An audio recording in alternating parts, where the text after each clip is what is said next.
So hello everyone, welcome back to my YouTube channel. तो आज हम हाउ टू स्टार्ट कंप्यूटर कैसे start होता है उसके बारे में हम जानेंगे।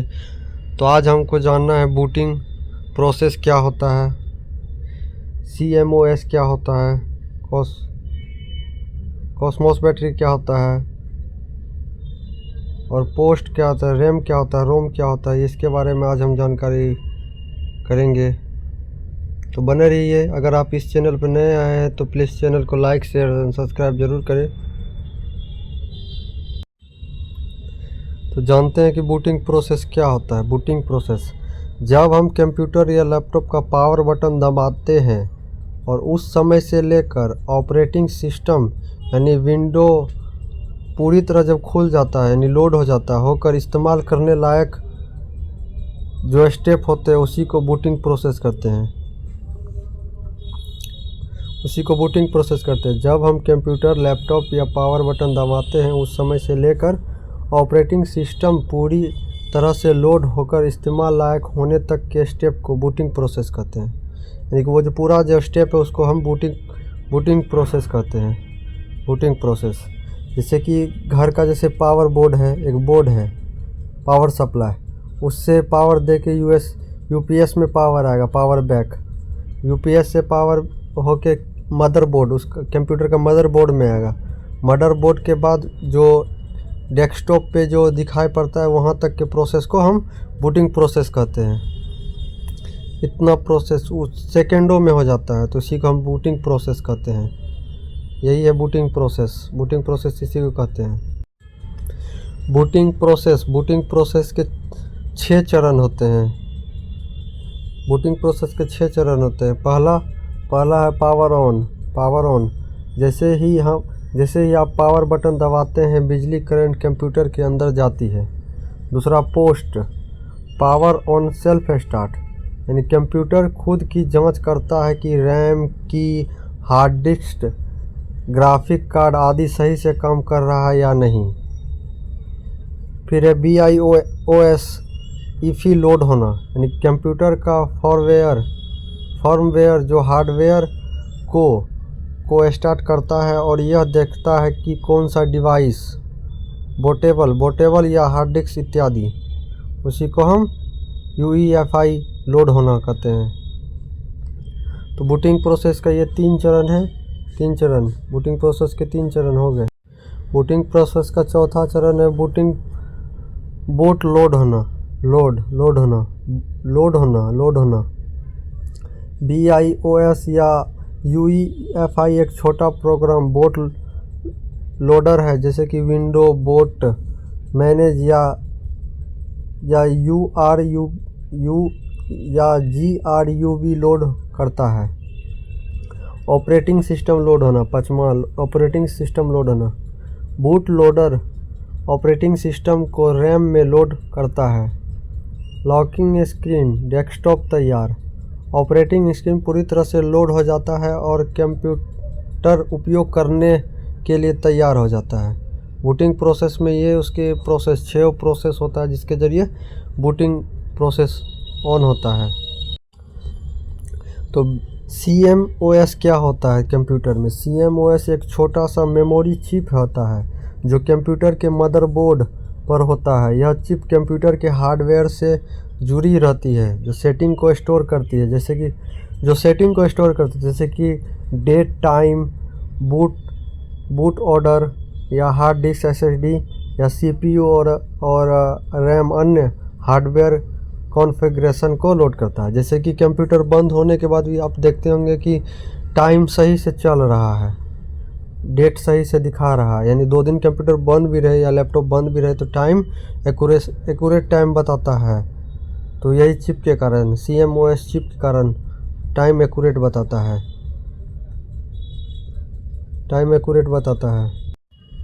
CMOS और बैटरी का संबंध। CMOS को बहुत कम बिजली की ज़रूरत होती है, मिनिमम बिजली की ज़रूरत होती है, और CMOS बैटरी पूरी तरह करती है। यह बैटरी तभी काम करता है जब कंप्यूटर बंद होता है, यानी कंप्यूटर बंद होने के बाद भी बैटरी काम करता है, ताकि CMOS चिप की सेटिंग ना मिटे, यानी कि उसमें जो सेटिंग है ना उसका टाइम टेबल, टाइम वाला और डेट वाला उसका सेटिंग नहीं बंद हो, यानी सेटिंग चलता रहे। जान लेते हैं CMOS बैटरी क्या होता है। CMOS एक छोटी सी बैटरी होता है जो कंप्यूटर के मदरबोर्ड पर लगा होता है। जो कंप्यूटर का जो मदरबोर्ड है उसमें छोटा सा एक बैटरी लगा होता है।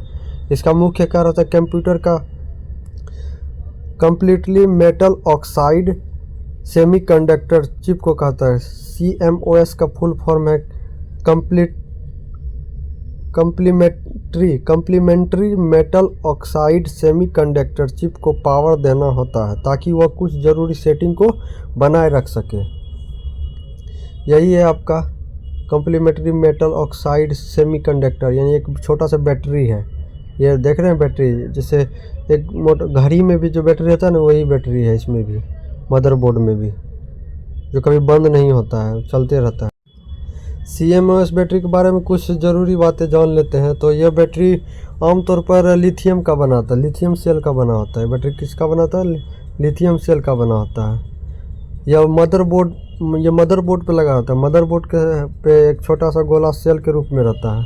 इसका जीवन काल, यानी कि ये कब तक, एगो बैटरी लगा देने के बाद 5 से 10 साल तक अपनी फिक्र हो जाइए, 5 से 10 साल तक टाइम डेट रीसेट वो अपना करते रहेगा।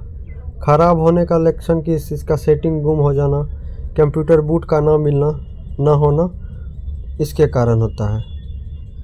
एक बार बैटरी लगाने का, जैसे कि आप देखते होंगे कि छोटा सा घड़ी में जो बैटरी लगता है वो 1 साल 2 साल 3 साल 4 साल 5 साल भी चलता है। छोटा सा बैटरी, गोल वाला जो बैटरी आता है, गोल वाला पैसे की तरह जो बैटरी आता है, वो बैटरी बहुत साल तक चलता है। अब जानते हैं BIOS क्या होता है। BIOS का फुल फॉर्म है बेसिक इनपुट आउटपुट सिस्टम।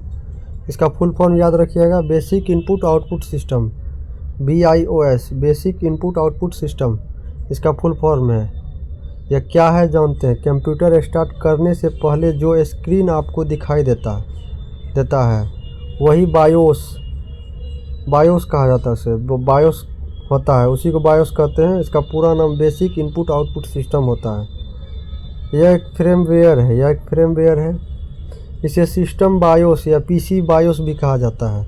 यह मदरबोर्ड के साथ जुड़ा होता है। कहाँ जुड़ा रहता है? मदरबोर्ड के साथ जुड़ा रहता है। एक सॉफ्टवेयर होता है, यह एक सॉफ्टवेयर होता है जो कंप्यूटर मदरबोर्ड पर मौजूद चिप पर स्टोर होता है। कंप्यूटर का जो मदरबोर्ड है, CPU में जो मदरबोर्ड है उसमें जुड़ा रहता है और यह कंप्यूटर को चालू करने और ऑपरेटिंग सिस्टम को लोड करने में मदद करता है।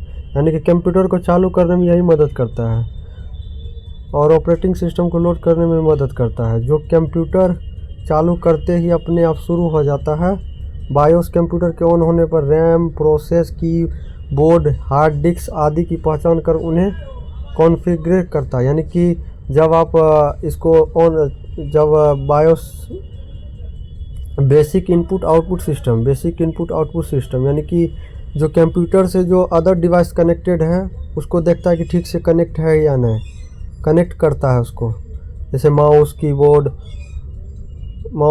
USB केबल, ये सबको कनेक्ट करता है। हार्ड डिस्क सबको कनेक्ट करता है, कॉन्फ़िगर करता है, पावर सप्लाई करता है उसमें।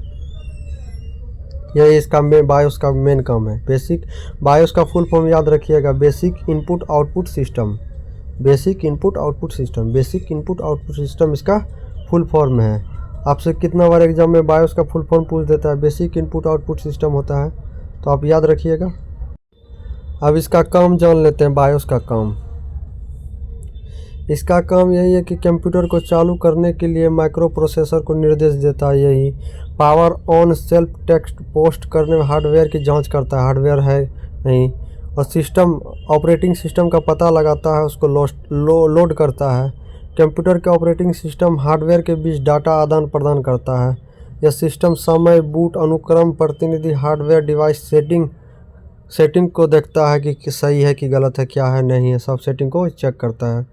बायोस, तो बायोस का फुल फॉर्म आपको पता है, basic input output system. BIOS को अपडेट करने का फ़ायदा, अगर आप बायोस को अपडेट कर रहे तो बग ठीक हो जाएगा, यानी कि जो एरर आ रहा है, त्रुटि आ रहा है उसमें, जो सिस्टम नहीं काम करता है तो बग होता है, बग को ठीक कर दें। इसको अपडेट करिए, एरर त्रुटि बायोस को अपडेट करने का फ़ायदा है, ठीक हो जाएगा, बग ठीक हो जाएगा। फिर नया हार्डवेयर और सॉफ्टवेयर के साथ संगत सुधार हो जाता है। और बायोस के अलग अलग प्रकार होते हैं। UEFI unified extensible firmware interface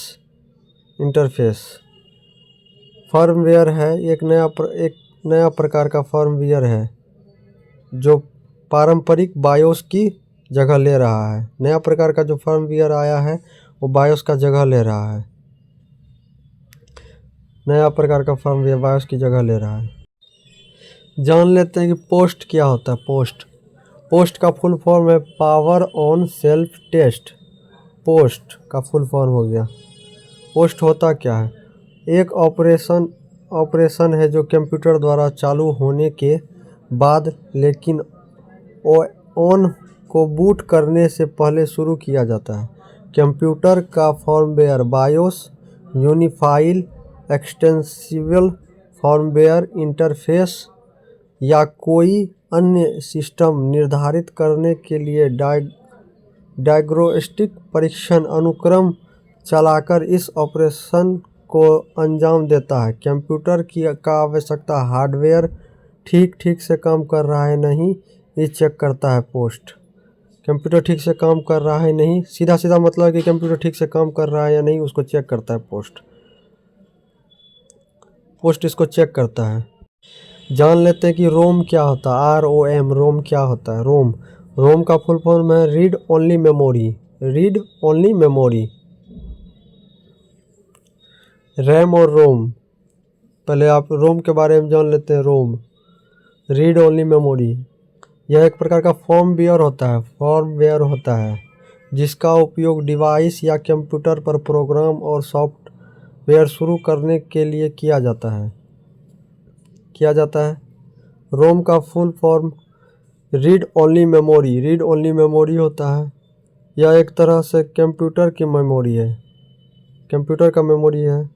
रोम में संग्रहित डाटा आमतौर पर बदलता नहीं बदला जा सकता है। रोम को नॉन वायलेट मेमोरी भी कहा जाता है। नॉन वायलेट, ये बदलता नहीं है। इसका मतलब है कि इसमें संग्रहित डाटा बिजली जाने पर भी नहीं डिलीट होता। यानी रोम में जो डाटा रहेगा ना, बिजली चली हो गया, जैसे ऑटोमेटिक कभी बंद हो गया, और उसमें जो डाटा है वो डिलीट नहीं होता है, बिजली जाने के बाद भी डिलीट नहीं होता है। रोम का फ़ायदा जान लेते हैं। रोम का फ़ायदा वही है कि संग्रहित डाटा अस्थायी रूप से रहता है। इसमें संग्रहित डाटा बार बार रिफ्रेश करने का ज़रूरत नहीं है। रोम में डाटा को हटाया नहीं जा सकता है। रोम में संग्रहित डाटा सुरक्षित रहता है, सिक्योर रहता है। रोम में डाटा सिक्योर रहता है। अब जान लेते हैं कि रोम का प्रकार, रोम कितना प्रकार का होता है। रोम M रोम होता है, P रोम होता है, EP रोम होता है और EEP रोम होता है। इसका फुल फॉर्म है, M रोम का फुल फॉर्म है masked read only memory, programmable read only memory, erasable and programmable read only memory, electricity erasable and programmable read only memory. ROM का प्रकार, रोम आपको 4 प्रकार का रोम होता है। अब नेक्स्ट जानते हैं रैम कितना प्रकार का होता है। तो रैम के बारे में अभी तो रोम हो गया क्लियर, रोम कितना प्रकार का होता है। अब रैम पे चलते हैं। रैम का फुल फॉर्म होता है रैंडम एक्सेस मेमोरी। इसका फुल फॉर्म होता है रैंडम एक्सेस मेमोरी होता है। यह कंप्यूटर का अस्थायी मेमोरी है। यह कंप्यूटर के मदरबोर्ड पर स्थित होता है। रैम कंप्यूटर का सेंट्रल प्रोसेसिंग यूनिट CPU के लिए अल्पकालीन मेमोरी स्टोरेज का काम करता है।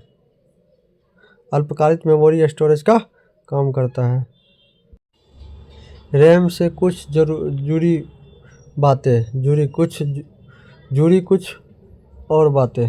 रैम में डाटा क्रम में पढ़ा और बदला जा सकता है। रैम में जो डाटा उसको क्रम से पढ़ा या बदला जा सकता है। रैम में डाटा आसानी से एक्सेस किया जा सकता है, जिसमें प्रोसेसर तुरंत प्रोसेसिंग करता है। रैम को कंप्यूटर के वर्क बेंच के रूप में सोचा जा सकता है। वर्क बेंच के रूप में भी रैम को सोचा जा सकता है। दोनों में डिफरेंस जान लेते हैं। रैम और रोम में क्या होता है अंतर। रैम का पूरा नाम रैंडम एक्सेस मेमोरी, रोम का पूरा नाम रीड ओनली मेमोरी।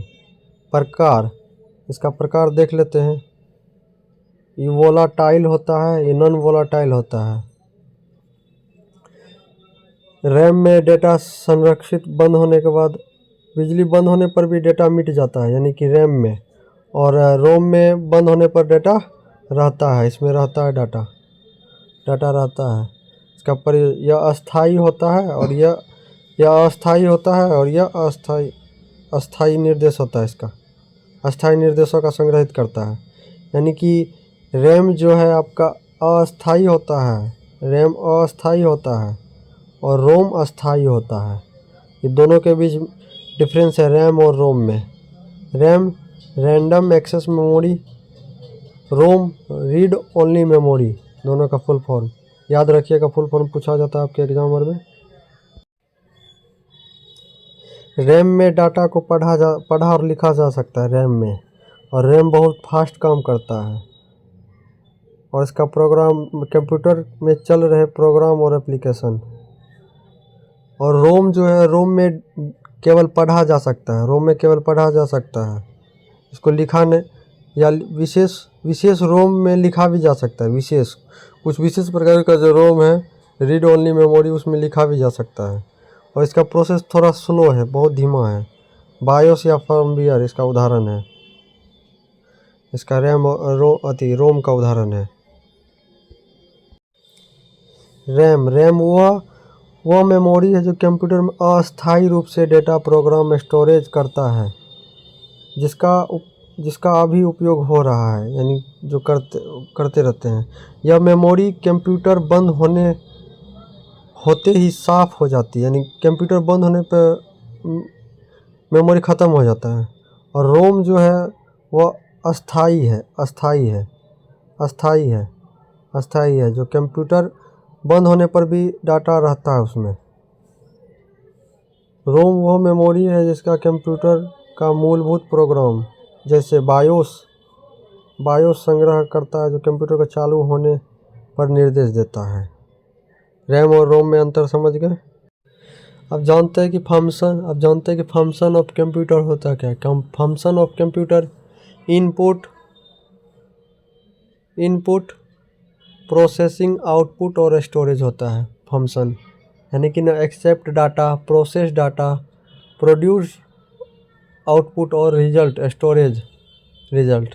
तो यही मेनली 4 काम है फंक्शन का। Input, processing, output, storage. Input processing, output और स्टोरेज। सीपीयू का फुल फॉर्म है सेंट्रल प्रोसेसिंग यूनिट। सीपीयू को कंप्यूटर का मस्तिष्क या ब्रेन भी कहा जाता है, जिसमें प्रोसेसर, इलेक्ट्रॉनिक चिप होता है जो control unit, arithmetic logic unit तथा प्रारंभिक मेमोरी से मिलकर बना होता है। सभी प्रकार का प्रोसेसिंग कार्य से संबंधित कार्य यूएसपी में संपन्न करता है। सीपीयू में संबंधित कार्य सेंट्रल प्रोसेसिंग यूनिट में संपन्न करता है। विभिन्न प्रक्रिया के क्रम को निर्धारित करना, कंप्यूटर के विभिन्न युक्तियों को कंट्रोल करना, डाटा को प्रोसेस करना इत्यादि सीपीयू का काम है, सेंट्रल प्रोसेसिंग यूनिट का काम है। अब आइए कंट्रोल यूनिट के बारे में। कंट्रोल यूनिट, जिसको नाड़ी भी कहा जाता है, नाड़ी तंत्र, कंप्यूटर का नस कहा जाता है। कंट्रोल यूनिट, यह कंट्रोल यूनिट नाड़ी तंत्र कहा जाता है। नाड़ी तंत्र यानी कंप्यूटर का नाड़ी, नस। Control unit central processing unit CPU का एक हिस्सा है जो कंप्यूटर के संचालित को नियंत्रित करता है।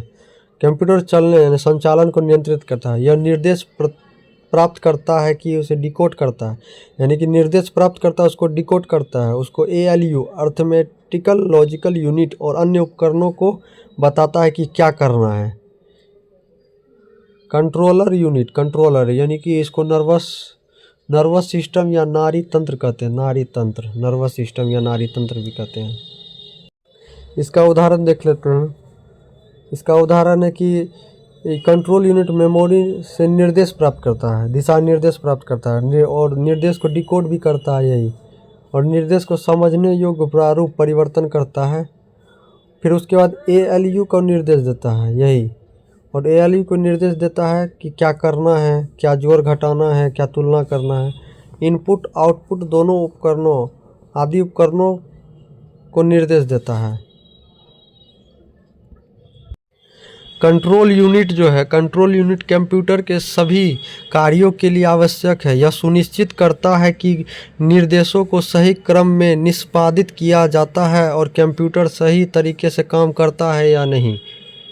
कंट्रोल यूनिट देखता है, कंट्रोल यूनिट।